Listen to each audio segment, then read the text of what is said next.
Face à la menace russe et au désengagement de l'Union européenne, jeudi dernier, l'Europe est sortie de sa torpeur avec un plan de 800 milliards d'euros d'investissement dans sa défense. C'est du jamais vu. Est-ce que pour vous, c'est une bonne décision? On nage en pleine folie. D'abord, il n'y a pas de menace russe pour l'Union européenne. C'est un délire inventé par le président de la République pour faire peur aux Français, pour manipuler l'opinion et pour surendetter encore plus notre pays. Donc vous dites, Vladimir Poutine, il n'y a pas de menace.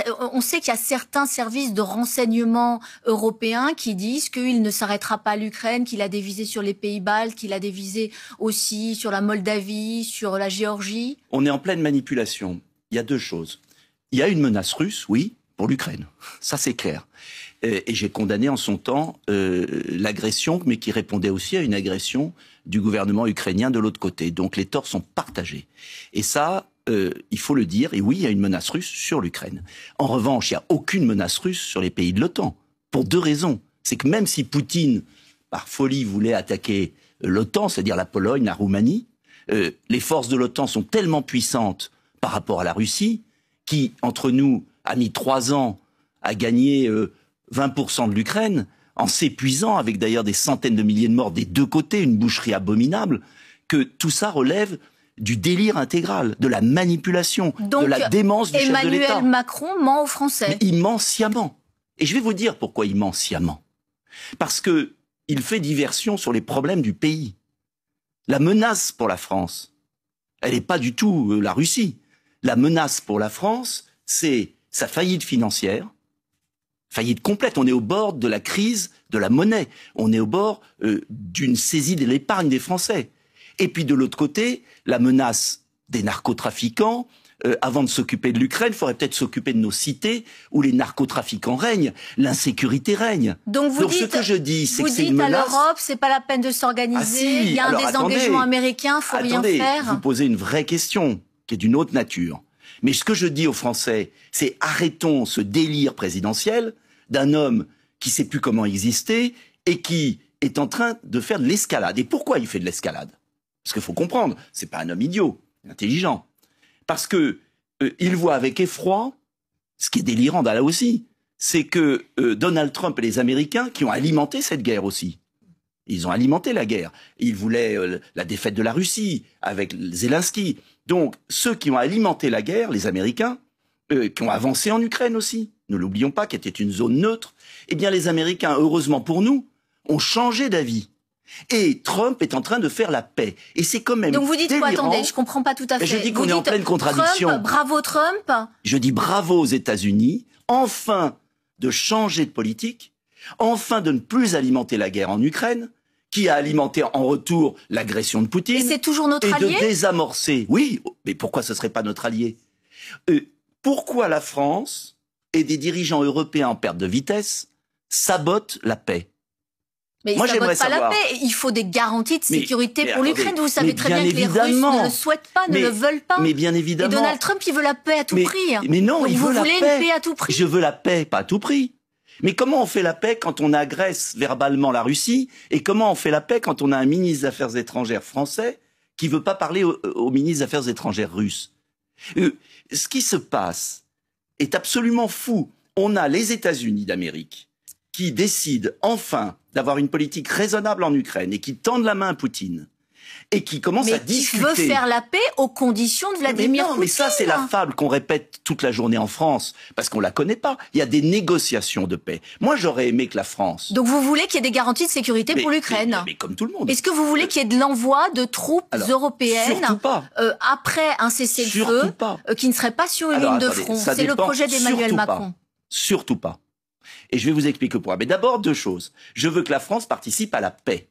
Au lieu de faire ce combat d'arrière-garde pour tout faire pour pas qu'il y ait la paix, il faut faire la paix. Ensuite, il faut être à la table des négociations. Et comme la France critique en permanence Trump qui veut faire la paix, elle sera pas à la table des négociations. Est-ce que vous voulez ces troupes européennes pour sécuriser un cessez-le-feu? Surtout pas, parce que l'Ukraine n'est pas dans l'OTAN.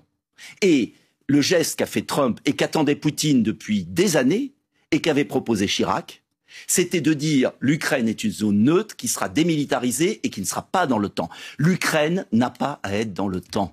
L'Ukraine est une ancienne province russe qui doit être une zone neutre. Minsk sont tombés et que les Russes sont revenus. Oui, les Ukrainiens ne l'ont pas respecté. Donc ça veut dire les Ukrainiens ne l'ont pas respecté. Non plus. Les Russes sont les agresseurs. Non plus. Voilà. Mais on est d'accord.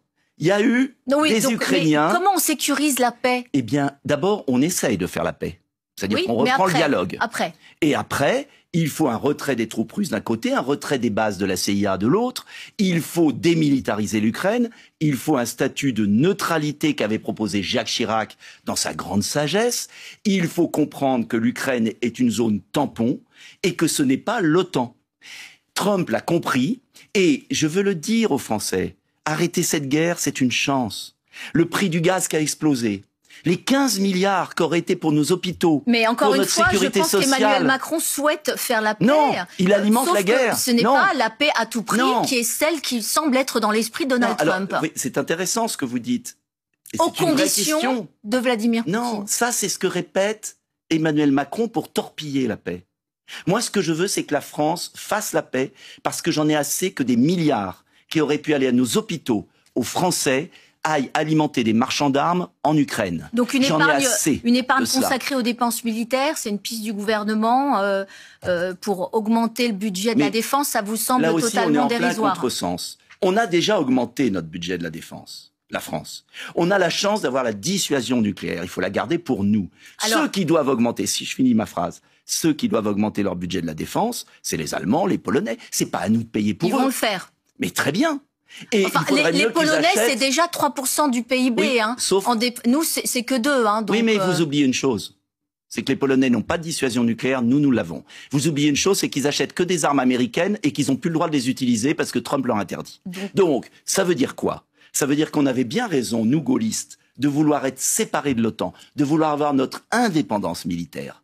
Ça, c'est une chose. En revanche, en revanche, la France est ruinée. On a un déficit budgétaire colossal. Faut arrêter de mentir aux Français. On va encore plus ruiner la France parce que les autres ne payent pas leur défense. Nous, on la paye. Il faut légèrement augmenter notre budget progressivement. Il faut sacraliser notre dissuasion nucléaire. Il faut s'occuper de notre dette avant de faire des châteaux en Espagne et de surendetter l'Europe.